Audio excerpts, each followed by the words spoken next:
Hi, today we are going to talk with Antonio Restrepo about the new transition tool to version 6 for IFA for GLOBALG.A.P.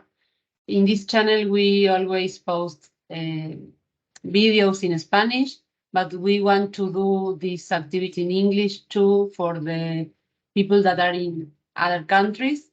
Then thank you, Antonio, for being here and for help with this tool. Would you like to introduce yourself first? Yes, thank you, Alejandra. My name is Antonio Restrepo, and I am the producer relationship manager for North America. And I work together with some technical team here to develop these transition tools. Great, Antonio. Can you explain a little bit an introduction about this tool, for which scope, for what is useful? Yes, so we have transition tools for fruit and vegetables, and we have right now a transition tool for aquaculture, and then we are working on a transition tool for flowers and ornamentals. The transition tool for aquaculture and flowers and ornamentals includes the smart and GFSI version. Actually, flowers and ornamentals is only smart. But for fruit and vegetables, we have different documents or files, one for the GFSI version and one for the smart version. Great. And where technical producers can find this tool?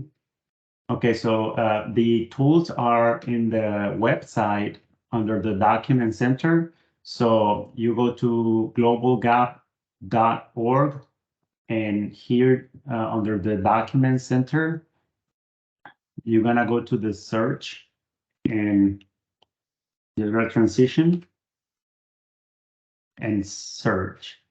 This website is new, has been out just like for 2 weeks, so we're still trying to work some little things in here. So the first thing that we need to review here is that the transition tool here is not saying if it's for vegetables or aqua, but the ones that says no macros are the ones for fruit and vegetables.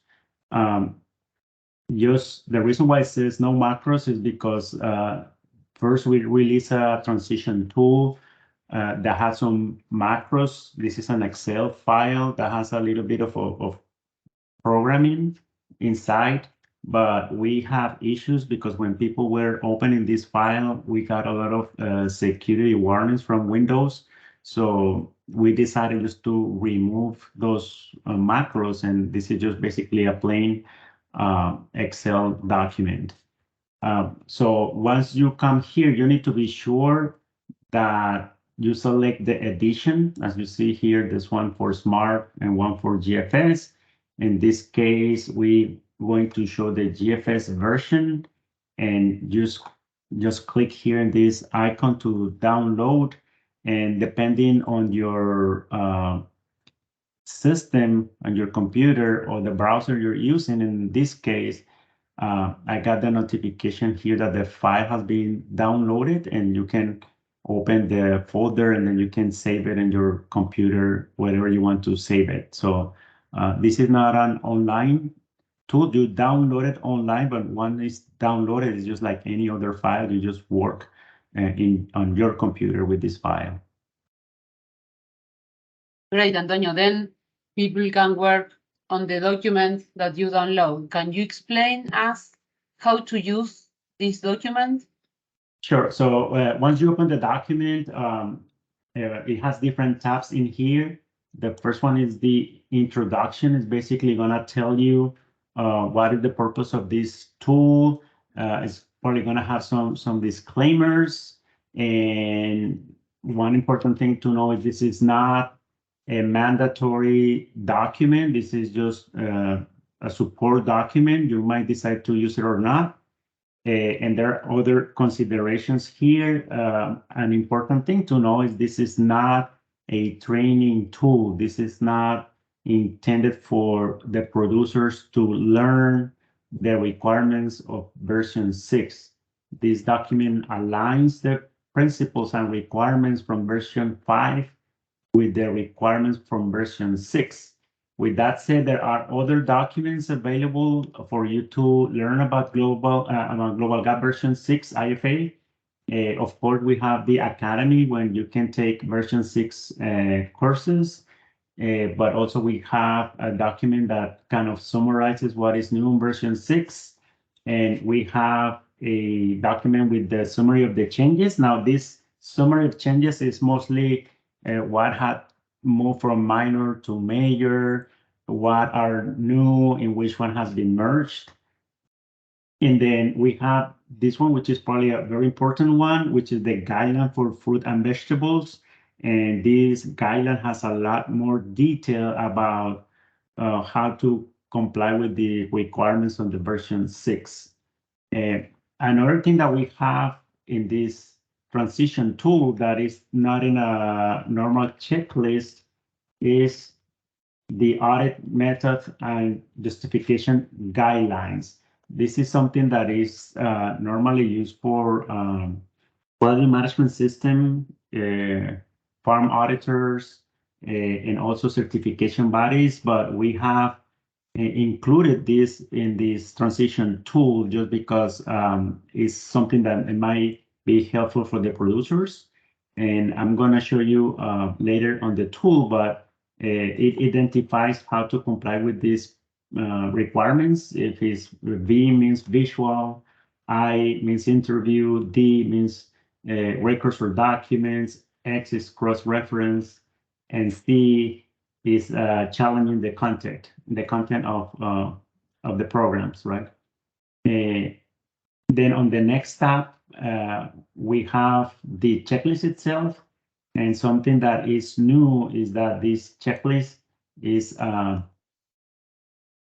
you can answer here.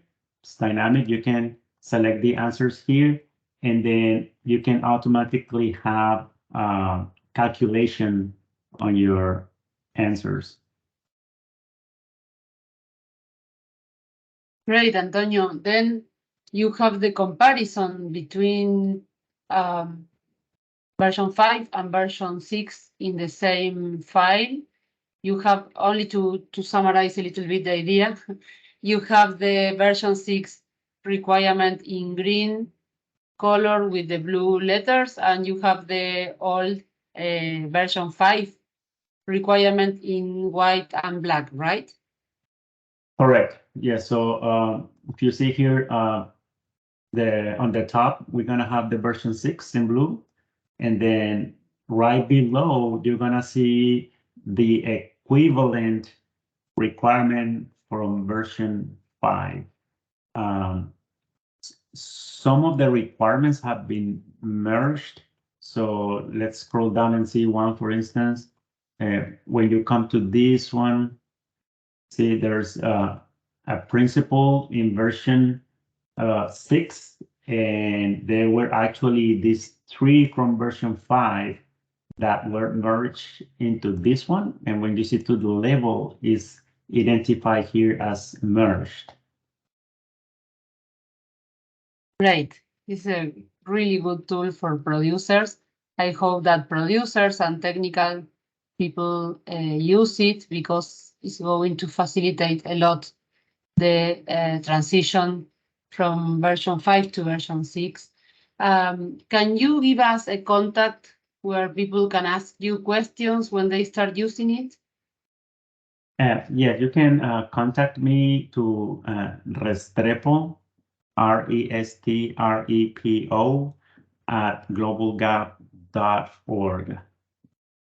Great. I am going to write your email in the text of the video, then people can contact you just in case they have questions when they start using it. And can you summarize what happened with the result, with the summary of this tool when people finish completing it or not? Sure. So this is how it works. There are important things that you need to know. What this tool does again is align the requirements on both versions, but you need to be careful because the requirements, even though are equivalent or the same, the compliance criteria, meaning the way you meet those requirements, might be different, right? For instance, we have identified what is new in version 6, and you could come here and filter, let's say, by major most new and minor most new and recommended new. And these are all the requirements that were not at all in version 5. So these are requirements that are totally new, so it can help you, start with this and see what is missing in version 5. With that said, that doesn't mean that these are the only things that are new.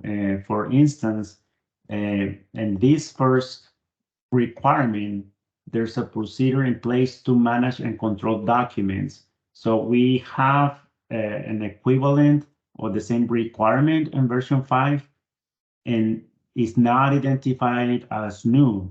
With that said, when you come here, you might read that there's not a lot of specific requirements about this SOP. So when you're doing your internal audit, you can say, okay, yes, I'm meeting this requirement, and you can, if you want, identify this is SOP, whatever number you have.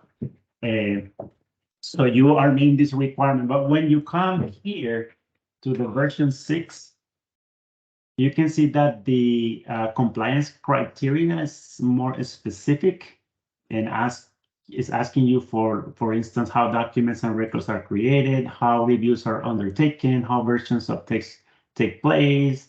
Document shall identify an issue number or date. So it's very specific on what needs to be done. And these were not in version 5. So what is going to happen is you can say yes on version 5, but that doesn't mean that automatically you're meeting the requirements on version 6. More likely, this is going to be a no, you're not a requirement, and you're going to, for instance, you're missing X and Y requirements, and then you can work on your corrective actions to meet these requirements. Now, once you complete all these checklists, you can come to the summary sheet, and you can see that in this case, for instance, for version 5, we got 1 compliance major, and for version 6, we have 1 non-compliance. So you're basically doing 2 audits at the same time, and you're getting a scoring for both at the same time. Here you can see these numbers in red. Once you meet 100% of the major must, this is going to turn green. Once you meet 95% or more on the minors, this is going to turn green. Recommendation doesn't have any specific requirements, so it's going to be black all the time. And something important here to know is that it's going to tell you the number of questions that are still pending to answer. And this is to be sure that you're not missing anything. If you have at least 1 pending in here, it means that you have not answered 1 requirement or 1 question, and this is going to still as a cross. And once you complete 100%, this is going to be green. And then again, you're going to have the scoring and or the calculations, and you're going to be able to identify what are your gaps and what you need to work on in order to be ready for version 6. That's very good. Antonio, can you show a little bit how to use the filters in the document? Because we don't recommend that people print this document, right? We want to use it online, not online, but in the... And the computer, yes. It's not designed to be printed. You could go to print, but we do not recommend, because in this case, for instance, is 96 pages. And of course, because this is meant to be used in the computer, you can just do it here in the computer. You don't need to print out or do it manually. If you print it also, you're not going to have, of course, the automatically calculation sheet. So we do not recommend to print it out. And again, a reminder, this is not required. The certification body is not going to ask you to have this specific document, but you still can use it as a to meet the requirements of the internal audit. So you can do this as a checklist for internal audit. Great, Antonio. Would you like to show something more about this tool? No, well, we are recording this in November, and the only advice I will, or I say to everybody is start early. Okay, this is not something you want to wait a few weeks before your audit to start working on version 6. So the sooner, the better. Even right now, for instance, GFS is not going to be required probably until third quarter or 2024. We don't have a date yet, but it's not going to be required very soon. So a lot of the producers for the next cycle are still going to be on version 5.